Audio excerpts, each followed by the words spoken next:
de continuer avec la suite des demandes du Notre Père, je voudrais revenir sur les deux demandes que j'ai traitées lors des vidéos précédentes, la 4e demande et la 5e demande. Donne-nous aujourd'hui notre pain de ce jour et pardonne-nous nos offenses comme nous pardonnons à ceux qui nous ont offensés. Il est évident que ces vidéos sont assez courtes et qu'il y a tellement à dire sur cette prière enseignée par Jésus. C'est tellement riche, c'est tellement profond qu'on ne peut pas tout dire en une seule vidéo. Et donc j'ai pensé reprendre deux aspects qui m'ont semblé importants et que je n'avais peut-être pas traités suffisamment, ou même pas du tout, en tout cas pas de manière adéquate dans les vidéos précédentes.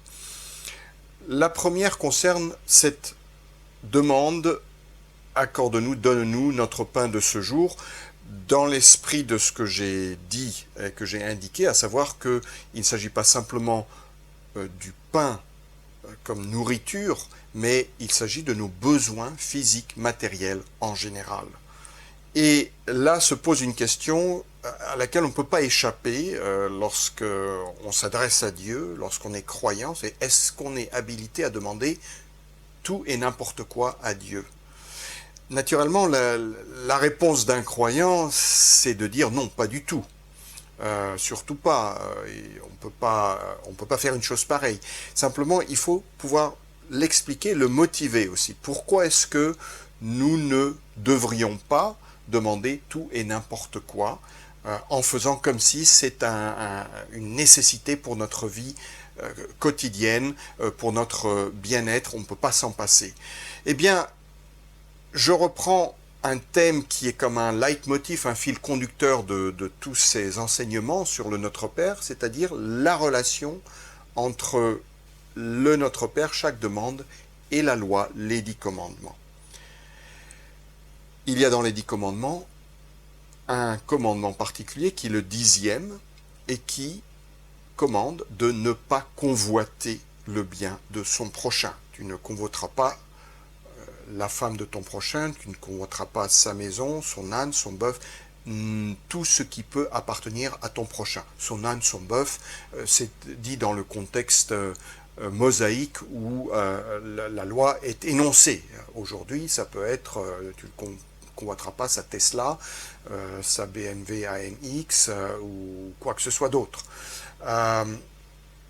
Il est évident qu'il ne peut pas y avoir dans la vie d'un croyant un conflit où il commence à convoiter un bien qui ne lui appartient pas d'abord, mais qu'il désire tellement qu'il commence à en faire une idole. C'est-à-dire que non seulement il viole le 10e commandement, mais il viole le 1er commandement, qui dit « Tu n'auras pas d'autre Dieu devant ma face ». Or, se focaliser de telle manière, de manière obsessive, sur quelque chose qu'on souhaite acquérir à tout prix, quel qu'en soit le prix et quelles que soient les méthodes qu'on utilise pour acquérir cet objet, qu'elles soient éthiques ou non, eh bien c'est donc en faire une idole et c'est donc briser, violer le 1er commandement.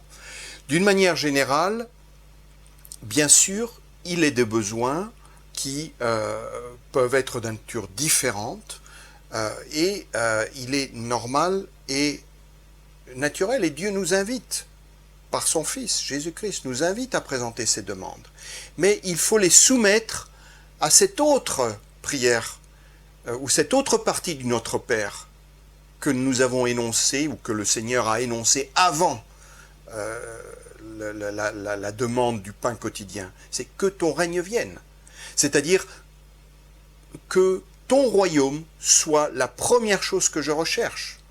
Et que ce que je te demande pour ma vie quotidienne, à cet égard, ce que Jésus dit dans le même chapitre 6 de l'Évangile selon Matthieu, là où nous trouvons la prière du Notre Père enseignée aux disciples et aux foules, ce qu'il dit dans Matthieu 6, verset 33, doit nous guider dans ce que nous cherchons, nous demandons à Dieu pour notre vie quotidienne. Cherchez premièrement son royaume et sa justice, et tout cela vous sera donné par-dessus. C'est-à-dire qu'il ne doit pas y avoir une telle obsession, une telle convoitise des biens, des choses, ou même s'il ne s'agit pas d'objets de luxe, il peut s'agir de choses de première nécessité, mais il faut qu'elles soient toujours rapportées à la dimension supérieure, infiniment supérieure, absolument supérieure, de la venue du royaume et de sa justice. Je vous lis le passage un peu plus développé qui tourne autour de ce verset 33. Observez comment croissent les lys des champs, dit Jésus. Ils ne travaillent ni ne filent. Cependant, je vous dis que Salomon même, le glorieux roi Salomon, le fils de David, le roi le plus glorieux dans l'Ancien Testament, cependant, je vous dis que Salomon même, dans toute sa gloire, n'a pas été vêtu comme l'un d'eux. Si Dieu revêt ainsi l'herbe des champs qui existe aujourd'hui et demain sera jetée au four, ne vous vêtira-t-il pas à plus forte raison, gens de peu de foi ? Ne vous inquiétez donc pas en disant « Que mangerons-nous » ou « Que boirons-nous » ou « De quoi serons-nous vêtus » car cela, ce sont les païens qui le recherchent. Or, votre Père céleste sait que vous en avez besoin. Cherchez premièrement son royaume et sa justice, et tout cela vous sera donné par-dessus. Ne vous inquiétez pas donc, ne vous inquiétez donc pas du lendemain, car le lendemain s'inquiétera de lui-même. À chaque jour suffit sa peine. Comme nous l'avons vu lors de la vidéo sur cette quatrième demande, il ne s'agit pas d'une incitation à la paresse, à la nonchalance, à la négligence.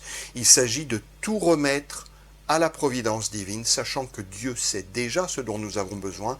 Et ce que nous devons demander, c'est ce qui est en accord avec sa volonté pour nous dans notre vie.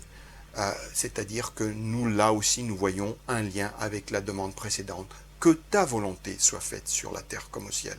C'est-à-dire que la volonté de Dieu, qui est sa volonté souveraine, qui peut nous être cachée, et qui nous est cachée à bien des égards, parce que nous ne savons pas de quoi demain sera fait. Lui le sait, étant éternel, mais nous ne le savons pas. Mais que sa volonté divine, qui n'est jamais séparée, divorcée de sa providence divine à notre égard, ne peut pas être divorcé ou séparé de la volonté qu'il révèle dans sa parole, sa loi, ses commandements, ses normes, la norme de justice. Et c'est elle qui est liée au royaume, à son royaume. Et c'est elle qu'il faut chercher d'abord. Et dans ce cadre-là, oui, nous pouvons présenter nos demandes à Dieu avec la confiance d'un enfant qui invoque notre Père qui est aux cieux.